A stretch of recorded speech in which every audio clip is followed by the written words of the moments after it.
Buenas tardes. Bienvenidos a nuestra clase del día de hoy. La clase pasada hablamos de derecho colectivo del trabajo, en la cual nos referíamos al derecho de asociación y como consecuencia de este al contrato colectivo de trabajo y el sindicato. Además de estas instituciones reconocidas por nuestro derecho, el día de hoy abordaremos los temas del contrato ley, el reglamento interior del trabajo, la seguridad e higiene dentro del trabajo, los conflictos colectivos de trabajo y la huelga. Pues bien, vamos a hablar del contrato ley. Que nuestra ley define como el convenio celebrado entre uno o varios sindicatos de trabajo y uno o varios patrones o uno o varios sindicatos de patrones, con el objeto de establecer las condiciones según las cuales debe prestarse el trabajo en una rama determinada de la industria, declarado obligatorio en una o varias entidades federativas, en una o varias zonas económicas que abarquen una o más de dichas entidades o en todo el territorio nacional. El contrato ley solo puede ser celebrado por uno o varios sindicatos de trabajadores. Asimismo, debe celebrarse por varios patrones, a diferencia del contrato colectivo, que puede ser celebrado por un solo patrón. Su finalidad es establecer las condiciones de trabajo en una rama determinada de la industria, en todo el país, en varios estados, en un estado o en una zona económica que abarque varios estados, en una zona económica que forme parte de un estado. A este contrato ley también se le reconoce con el nombre de contrato colectivo obligatorio. Sus principales diferencias con el contrato colectivo es que el contrato ley es un contrato de industria, mientras que el contrato colectivo es un contrato de empresa. Debe otorgarse por varios patrones y el colectivo puede ser firmado por uno solo. El contrato ley es revisable en 90 días antes de su vencimiento. El contrato ley no puede exceder de 2 años y el contrato colectivo puede celebrarse por tiempo indefinido. Como ya dijimos, los contratos ley pueden celebrarse por industrias de jurisdicción federal o local, según el artículo 405 de la Ley Federal del Trabajo. Pueden solicitar la celebración de un contrato ley los sindicatos que representen las 2/3 partes de los trabajadores sindicalizados, por lo menos en una rama de la industria o varias. Dentro de esas entidades federativas o una o más zonas económicas que abarquen una o más de dichas entidades o en todo el territorio nacional. La representación de las 2/3 partes tiene que referirse necesariamente a los trabajadores sindicalizados. La solicitud se presentará a la Secretaría del Trabajo y Previsión Social si se refiere a 2 o más entidades federativas o a industrias de jurisdicción federal, al gobernador del territorio o del estado o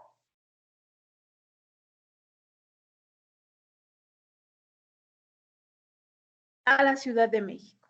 Si se trata de industrias de jurisdicción local, como excepción, la solicitud del contrato ley puede presentarse ante el gobernador del estado si se trata de industrias de jurisdicción local. Este contrato ley debe contener los nombres y los domicilios de los sindicatos de trabajadores y de los patrones que concurrieron a la convención, la entidad o entidades federativas, la zona o zonas que abarque, o la expresión de regir en todo el territorio nacional. Su duración, que no puede exceder de 2 años, y las condiciones de trabajo, como son las jornadas de trabajo, los días de descanso y vacaciones, los montos de los salarios, las bases sobre la integración y funcionamiento de las comisiones que deberán de integrarse, las reglas conforme a las cuales se formularán los planes y programas para la implementación de la capacitación y adiestramiento en la rama industrial de que se trata, las demás estipulaciones que convengan las partes. En este contrato podrán establecerse cláusulas de admisión y de exclusión. Puede establecerse que el patrón admita exclusivamente como trabajadores a quien sean miembros de un sindicato contratante.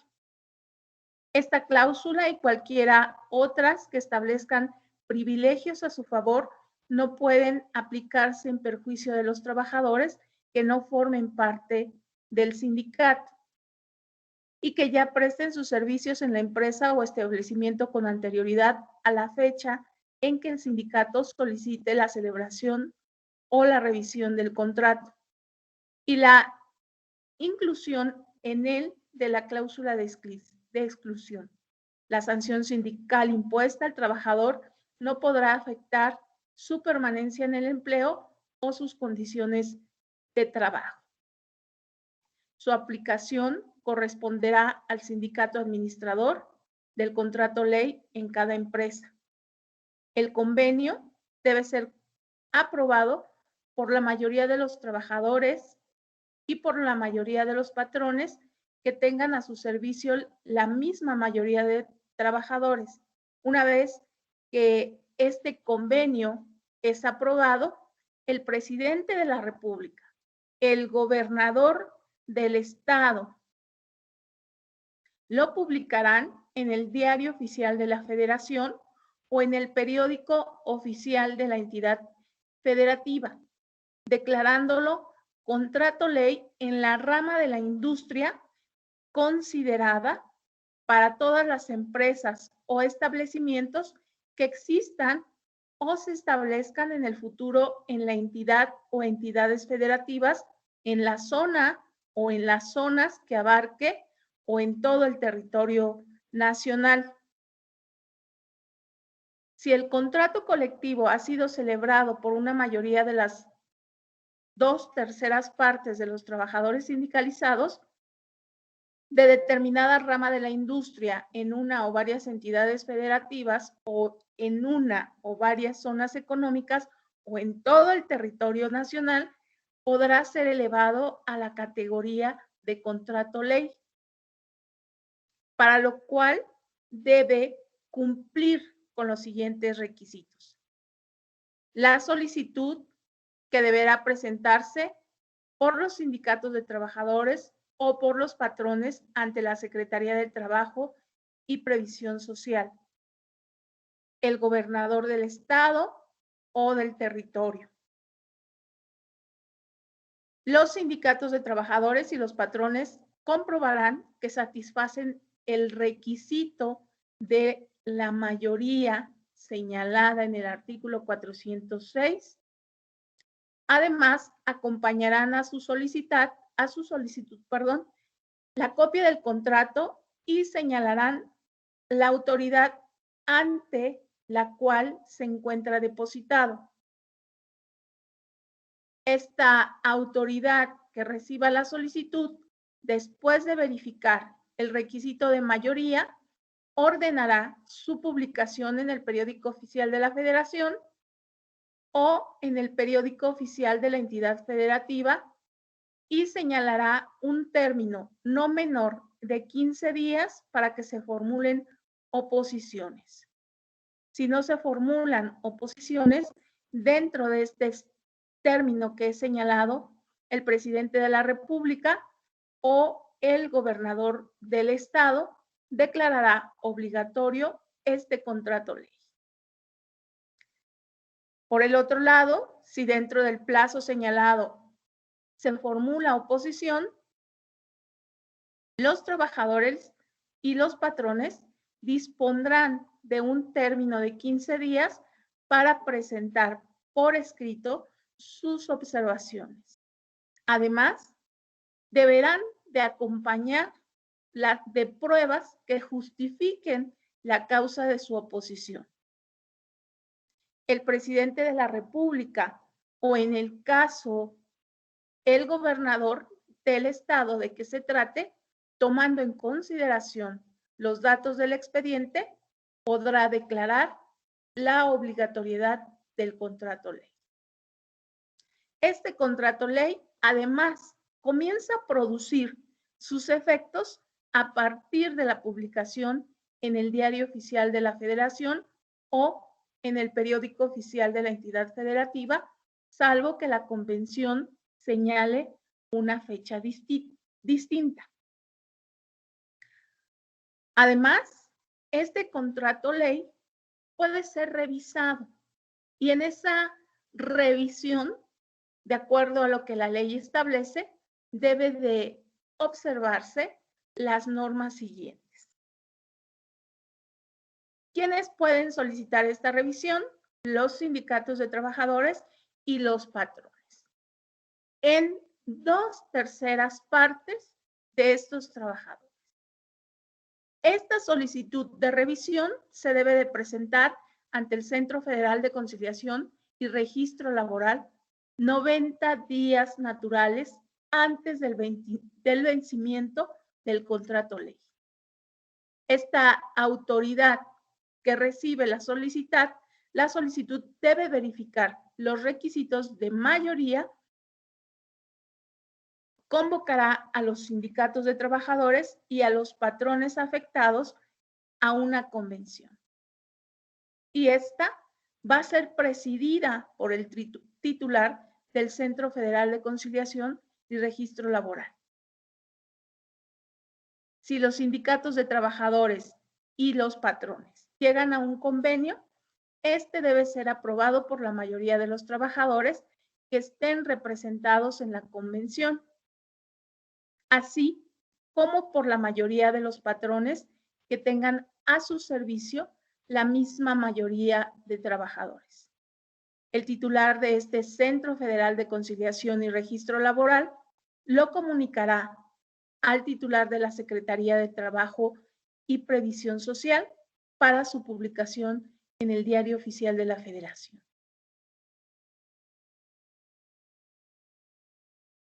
Y en el caso de que tenga reformas este convenio, surtirá sus efectos a partir del día de su publicación. Y por último, este contrato ley termina únicamente por mutuo consentimiento de las partes que representan la mayoría, previa consulta de esta convención por el personal de estos trabajadores, quienes además deberán de votar de una manera libre y secreta.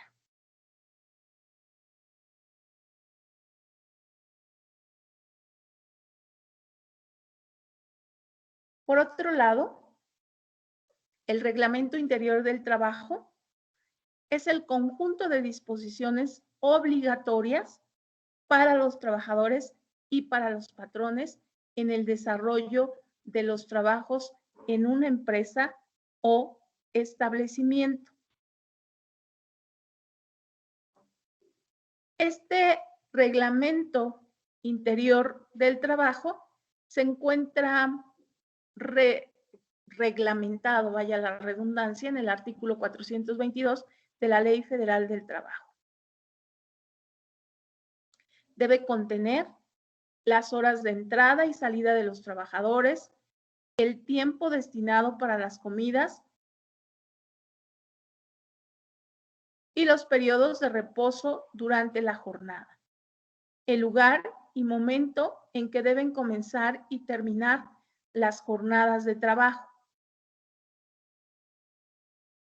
los días y horas fijados para hacer la limpieza de los establecimientos, de la maquinaria, de los aparatos y los útiles de trabajo, los días y lugares de pago, las normas para el uso de los asientos o sillas, las normas para prevenir los riesgos de trabajo e instrucciones para prestar los primeros auxilios, las labores insalubres y peligrosas que no deben desempeñar los menores y la protección que deben tener las trabajadoras embarazadas.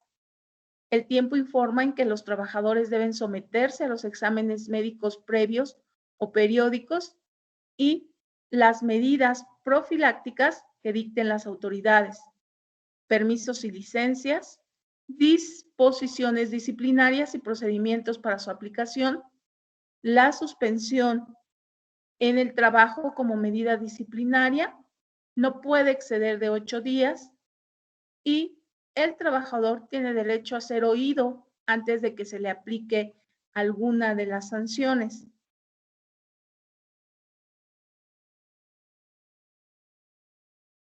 El reglamento surte sus efectos a partir de la fecha de su depósito y debe imprimirse y repartirse a los trabajadores, además de que se debe de fijar en los lugares más visibles del establecimiento.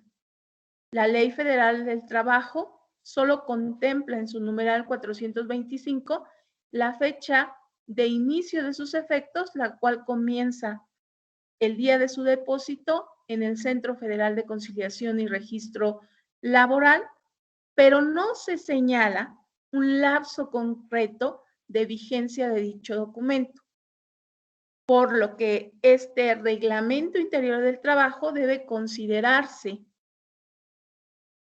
que como se trata de un convenio entre el trabajador y el patrón, son precisamente estos quienes deben de determinar el periodo de vigencia de este documento. Y ante la falta de definición, considerarlo como indeterminado, en tanto que no se efectúe alguna reforma, adición, modificación o suspensión parcial o total de este mismo documento. Por lo que hace a la seguridad e higiene en el trabajo, podemos referirnos a estas dos concepciones de manera particular. La seguridad como ese conjunto de medidas técnicas, educacionales, médicas y psicológicas empleadas para prevenir accidentes tendientes a eliminar las condiciones de inseguridad del ambiente laboral y al instruir o convencer a las personas acerca de la necesidad de la implementación de prácticas preventivas. Siempre para la prevención de los accidentes de trabajo. Y el higiene, como el conjunto de normas y procedimientos tendientes a la protección de la integridad mental del trabajador, preservándolo de los riesgos de salud inherentes a las tareas a cargo y al ambiente físico en donde se ejecuta. Por lo tanto, se establece que esta seguridad e higiene dentro del trabajo es el conjunto de medidas preventivas de accidentes y enfermedades que debe establecerse en todos los centros de trabajo, en donde con motivo del desempeño de su trabajo, el individuo está expuesto a que su salud resulte dañada y aún a sufrir la pérdida de su vida, por lo que las normas jurídicas deben regir en lo conducente a la instalación y funcionamiento de los centros de trabajo. Por lo cual, en cada centro de trabajo debe de existir un reglamento de seguridad e higiene en el trabajo. En el territorio nacional tenemos vigente el Reglamento General de Seguridad e Higiene, que, como decía, rige todo el territorio nacional y tiene por objeto proveer en la esfera administrativa a la observancia de la Ley Federal del Trabajo en materia de seguridad e higiene y lograr de este modo disminuir los accidentes y enfermedades que se producen o originan dentro de los centros de trabajo. Su aplicación corresponde a la Secretaría de Trabajo y Previsión Social, a las autoridades federales, a las autoridades de los estados y a la Ciudad de México, la cual se realiza de una manera coordinada con la Secretaría de Salud, de acuerdo a las facultades que sobre higiene ocupacional otorgan a esta última las leyes en vigor. Para los efectos de este ordenamiento, las secretarías mencionadas integran una comisión permanente con 3 representantes de cada una de ellas a fin de proponer, en los casos que lo juzgue necesario, la forma específica de operar la coordinación, con la finalidad de que estas dependencias puedan cumplir con las funciones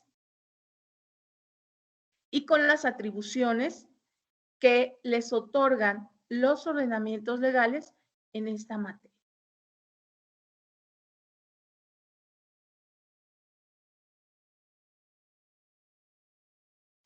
Y respecto de la constitución, integración y organización y funcionamiento de las comisiones de seguridad e higiene, los patrones deben de contribuir a integrar por lo menos una comisión de seguridad e higiene en el centro de trabajo, designar a sus representantes para participar en esta comisión de seguridad e higiene, solicitar al sindicato o a los trabajadores la designación de sus representantes para participar en la Comisión de Seguridad e Higiene, proporcionar a la Comisión de Seguridad e Higiene el diagnóstico de seguridad y salud en el trabajo, contar con el programa y actas de recorridos de verificación de la Comisión de Seguridad e Higiene, apoyar la investigación de los accidentes y enfermedades de trabajo,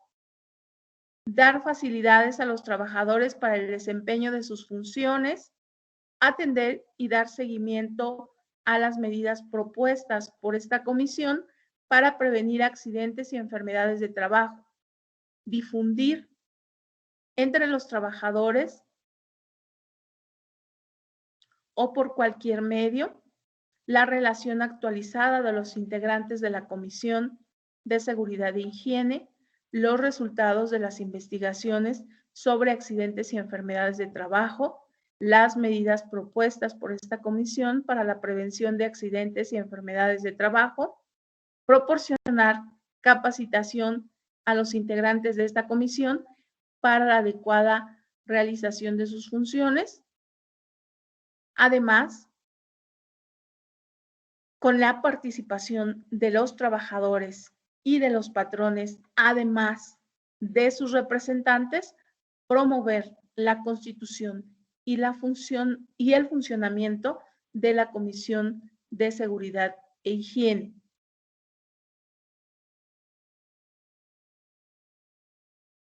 Estas comisiones deben constituirse en un plazo no mayor a 90 días naturales a partir de la fecha de inicio de las operaciones del centro de trabajo.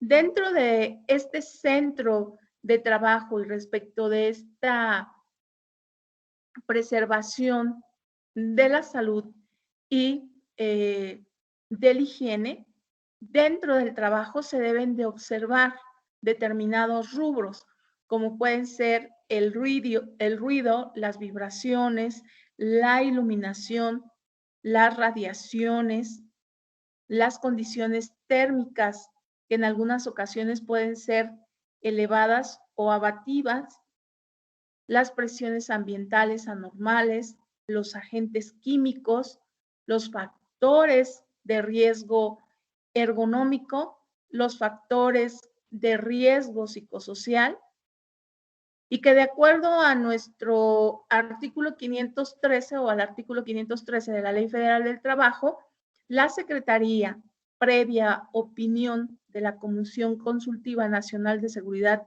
y Salud en el Trabajo, debe de actualizar la tabla de enfermedades de trabajo y la evaluación de las incapacidades permanentes resultantes de estos riesgos de trabajo, ya que las enfermedades de trabajo se clasifican de acuerdo a determinados grupos, como son las enfermedades infecciosas y parasitarias, los cánceres de origen laboral, las enfermedades del sistema circulatorio, los trastornos mentales, las enfermedades del sistema respiratorio, del sistema digestivo, las enfermedades de la piel y tejidos subcutáneos, las enfermedades del sistema osteomuscular y del tejido conjuntivo, las intoxicaciones, las enfermedades de ojo,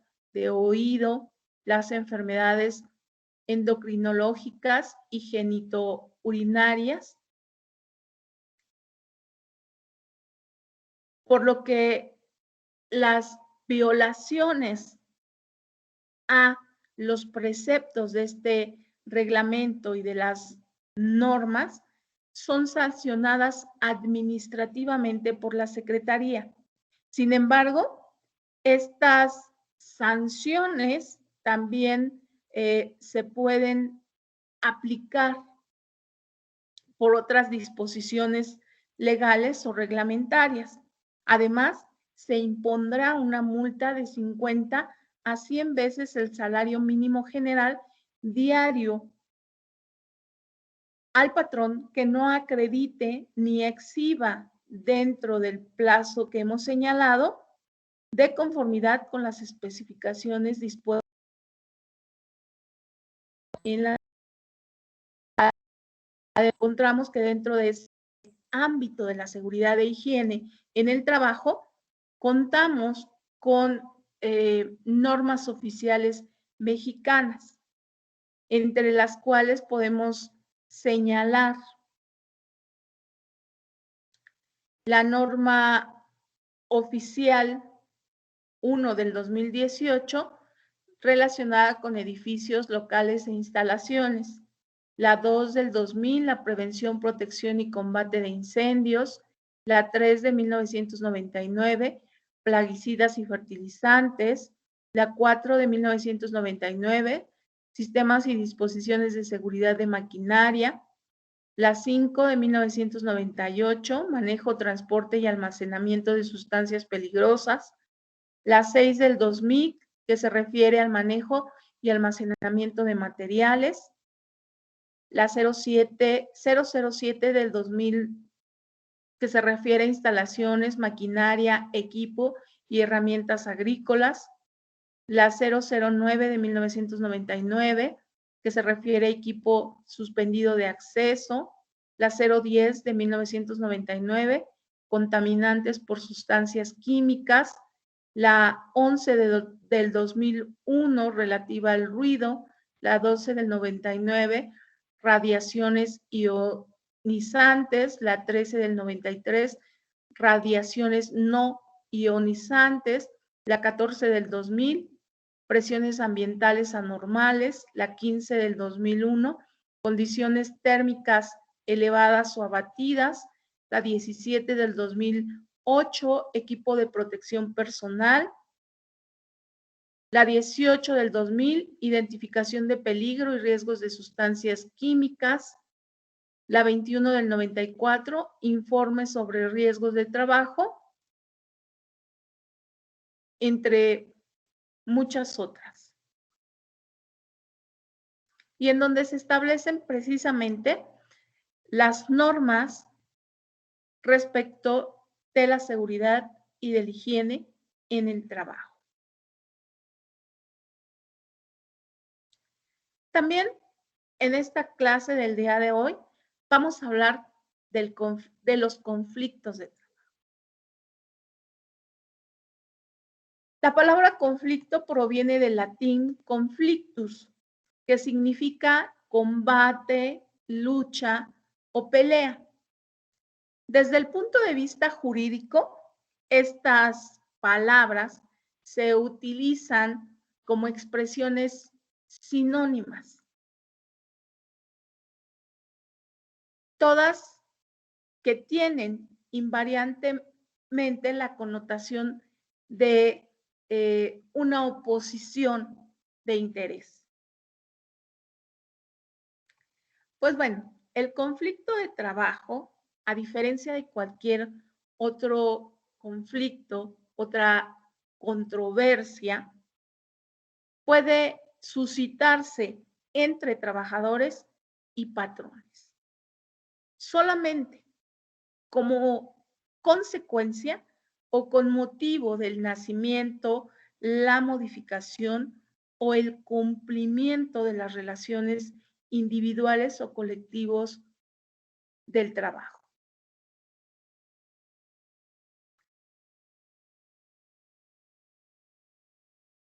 Por lo cual, nuestra Constitución Federal, relacionada con la Ley Federal del Trabajo, establece que los conflictos de trabajo que se susciten entre trabajadores y patrones derivado de las relaciones de trabajo o de los hechos relacionados con ellas, corresponde su conocimiento y su resolución a los tribunales del Poder Judicial de la Federación y a los tribunales de las entidades federativas. Para efectos de estudio, los conflictos de trabajo se clasifican en razón de los sujetos involucrados, en función de la naturaleza del conflicto y por el tipo de interés que afecta. Por lo que hace a la relación con los sujetos,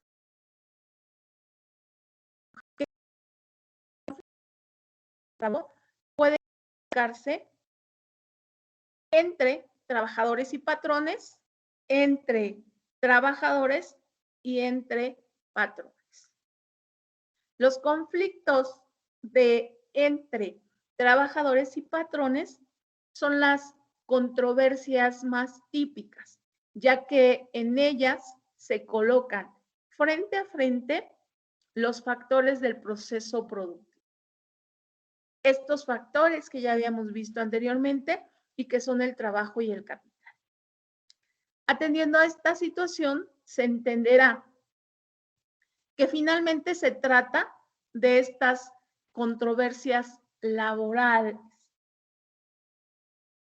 Los conflictos entre trabajadores son contrarios a la idea de unión fraterna entre el trabajo. Estos conflictos pueden ser de entre trabajadores de una misma empresa, se presentan por cuestiones de preferencia, de antigüedad o de ascensos. Entre sindicatos, cuando son de naturaleza colectiva y giran siempre en relación a la titularidad de derechos y de acciones sindicales, y estos conflictos de trabajadores y sindicatos, que se van a referir a controversias entre un sindicato y sus agremiados. siempre por motivos que se pueden originar por la indebida aplicación de las cláusulas de ingreso, de separación o incluso de estatutos. Los conflictos entre patrones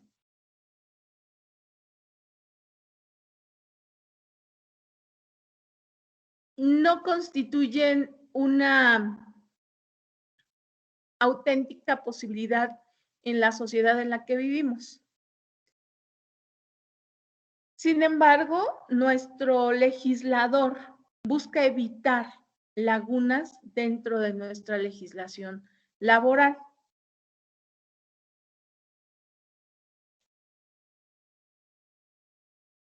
Y en función de la naturaleza del conflicto, la doctrina, la jurisprudencia y la ley consideran que atendiendo a la naturaleza o contenido de los conflictos, estos pueden ser de orden jurídico o de orden económico.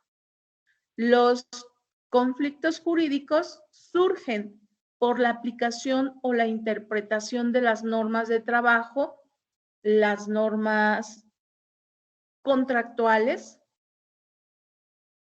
y los conflictos económicos se van a referir al establecimiento o a la modificación de las condiciones laborales, o bien a la suspensión o terminación de las relaciones colectivas de trabajo.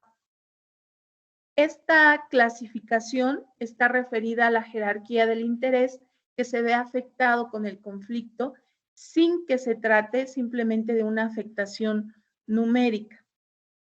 Es decir, esta clasificación no corresponde al número de contendientes.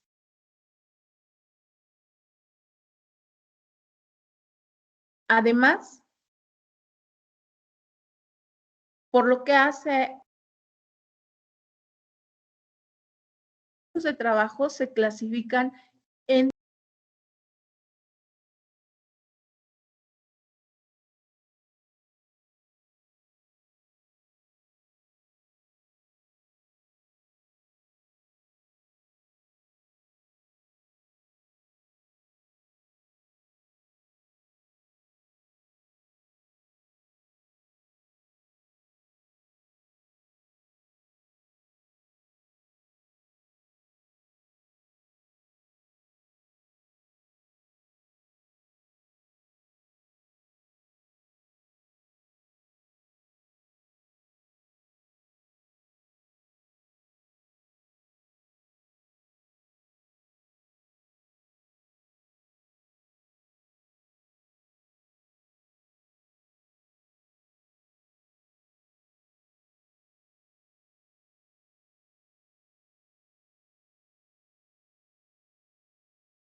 que rompen con el estado de convivencia y armonía y que deben prevalecer en los conglomerados sociales.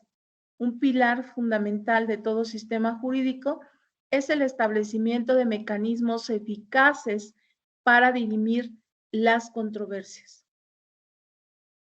Estos mecanismos deben garantizar que lo resuelto se cumplirá, incluso en contra de la voluntad de aquel a quien se le impone la obligación.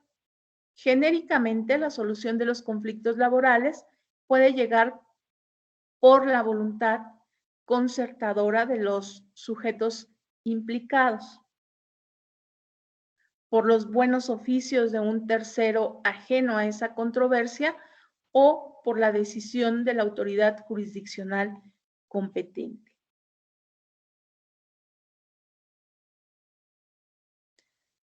Los medios alternativos de solución de conflictos, como son la mediación, la conciliación y el arbitraje, son herramientas útiles y flexibles que diversifican las vías de acceso a la justicia. La conciliación se puede definir como un proceso voluntario, flexible, confidencial, en donde dos partes ponen a consideración una problemática o un conflicto y en donde un tercero extraño a estas partes puede ser intermediario o un puente entre estas dos partes para llegar a un acuerdo. Este acuerdo que debe ser satisfactorio para ambos y en donde el tercero, llamado conciliación, debe ser imparcial. Debe proponer soluciones a las partes y estos tienen que validar y aceptar en su totalidad esta solución. Si bien es cierto, en materia laboral ya se utilizaba la conciliación como un método alterno a la solución de conflictos, cabe señalar que las juntas no realmente desplegaban o utilizaban estas herramientas para depurar los procedimientos laborales y no saturarse como ahora lo hace. Con la creación del Centro Federal de Conciliación y Registro Laboral, esta ahora se encargará de la conciliación a nivel federal y sus homólogas en el ámbito local. El artículo 5 de la Ley Orgánica del Centro Federal de Conciliación y Registro Laboral establece que el Centro Federal de Conciliación tiene por objeto sustanciar el procedimiento de conciliación que deberá agotar los trabajadores y patrones en asuntos individuales y colectivos del orden federal, conforme a lo establecido en los párrafos segundo y tercero de la fracción 20 del artículo 123, apartado A de la Constitución y los artículos 684A al 684E de la Ley Federal del Trabajo. Además, será competente para registrar a nivel nacional todos los contratos colectivos de trabajo, contratos ley, reglamentos interiores de trabajo y las organizaciones sindicales, así como los procesos administrativos relacionados. Este Centro Federal de Conciliación y Registro Laboral es un organismo público descentralizado, sectorizado de la Secretaría del Trabajo y Previsión Social, con personalidad jurídica y patrimonio propio. Está a cargo de la función conciliadora de jurisdicción federal, así como del Registro Nacional de Sindicatos, contratos colectivos, contratos ley y reglamentos interiores del trabajo. Verificará los procesos de democracia sindical y emitirá la constancia de representatividad para la celebración del contrato colectivo inicial. Para garantizar su independencia y autonomía, tendrá una junta de gobierno integrada por la Secretaría del Trabajo y Previsión Social, la Secretaría de Hacienda y Crédito Público, el Instituto Nacional Electoral, el Instituto Nacional de Transparencia, Acceso a la Información y Protección de Datos Personales y el Instituto Nacional de Estadística y Geografía.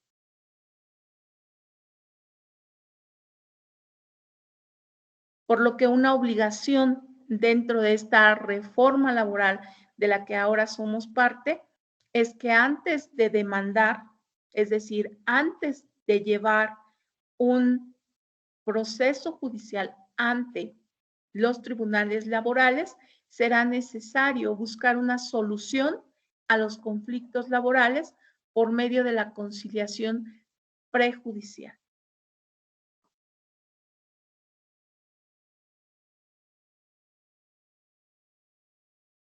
de acuerdo a lo que establece el artículo 648A de la Ley Federal del Trabajo, y en donde se establece esta etapa de conciliación. Las partes que acuden al centro laboral o a los centros de conciliación locales para agotar la etapa de conciliación prejudicial obligatoria con una duración máxima de 45 días. Por lo que se puede establecer que en esta reforma laboral se tiene como meta la conciliación a través de algún método alterno de solución de controversias en donde se depuren los conflictos antes de llegar a estos tribunales laborales.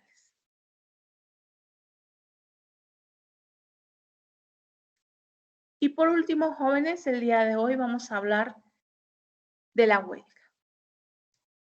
Este concepto que se encuentra amparado en el artículo 123 de nuestra Constitución Política de los Estados Unidos Mexicanos y en los artículos del 440 al 469, título octavo, capítulo primero y segundo de la Ley Federal del Trabajo. Y en donde se establece que la huelga es la suspensión temporal del trabajo llevada a cabo por una coalición de trabajadores.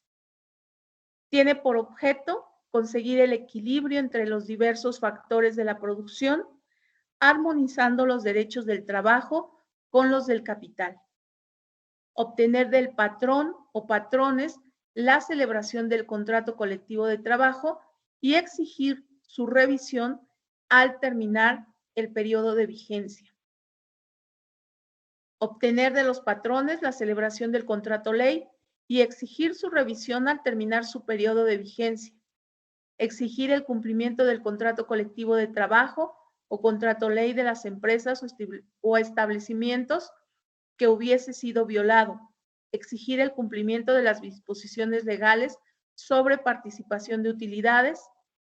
Apoyar una huelga que tenga por objeto alguno de los puntos anteriores y exigir la revisión de los salarios contractuales. La forma en el ejercicio del derecho de huelga constituye una condición procesal. Los requisitos de forma se encuentran contenidos en el artículo 920 y señala que se inicia mediante la presentación del pliego de peticiones. Esta se dirige por escrito al patrón y en él se formulan las peticiones. Se enuncia el propósito de ir a la huelga.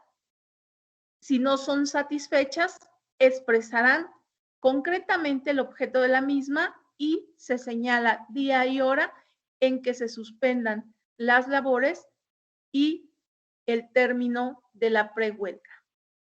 Se presenta por duplicado ante el tribunal competente. El aviso para la suspensión de las labores debe darse por lo menos con 6 días de anticipación a la fecha señalada para suspender el trabajo y con 10 días de anticipación cuando se trate de servicios públicos. El término se cuenta a partir del día y la hora en que el patrón queda notificado.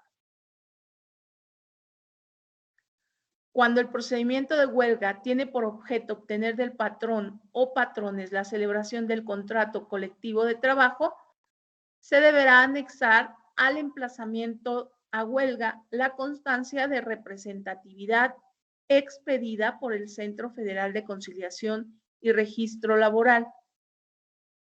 Cuando este procedimiento de huelga tenga por objeto obtener del patrón o patrones la celebración del contrato ley, se debe anexar al emplazamiento a la huelga la constancia de representatividad expedida por el Centro Federal de Conciliación y Registro Laboral, o deberá de mencionarse que se tiene celebrado contrato colectivo de trabajo en la empresa, señalando además el número o folio de registro ante el Centro Federal de Conciliación y Registro Laboral. Cuando el procedimiento de huelga tenga por objeto la revisión contractual para acreditar que el sindicato emplazante,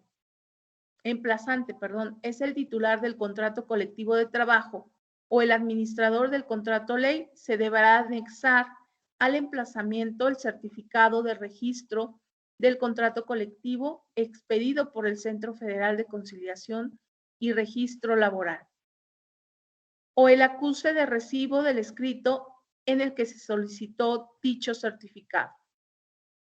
El tribunal, bajo su más estricta responsabilidad, hará llegar al patrón la copia del escrito de emplazamiento dentro de las 48 horas siguientes a la de su recibo.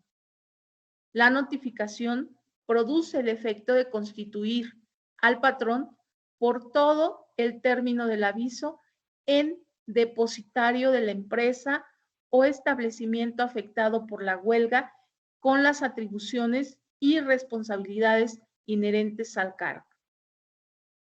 A petición de parte, los tribunales dentro de las 48 horas siguientes a que les sea solicitado expedirá la certificación de la existencia o no de un emplazamiento a huelga promovido en contra de un centro de trabajo.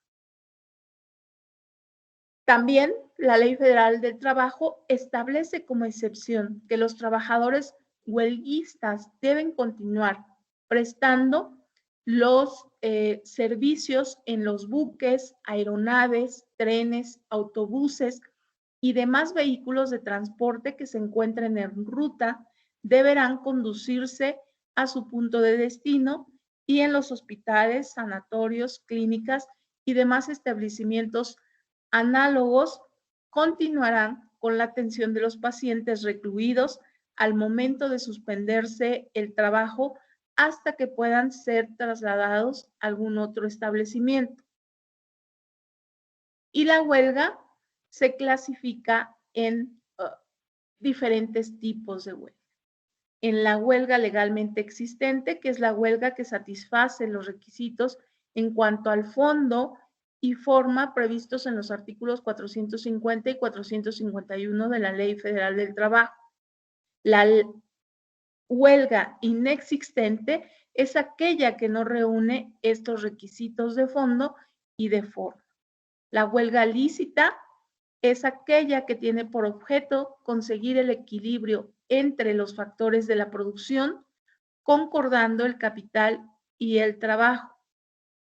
La huelga ilícita, cuando la mayoría de los huelguistas ejecutan actos violentos en contra de las personas o propiedades. En caso de guerra, cuando los trabajadores pertenezcan a establecimientos o servicios que dependan del gobierno. La huelga justificada es aquella cuyos motivos son imputables al patrón. Por tanto, los trabajadores se someten al arbitraje del Centro de Conciliación y Registro Laboral, y de solidaridad cuando una huelga apoya a otra con la que se da reciprocidad y respaldo.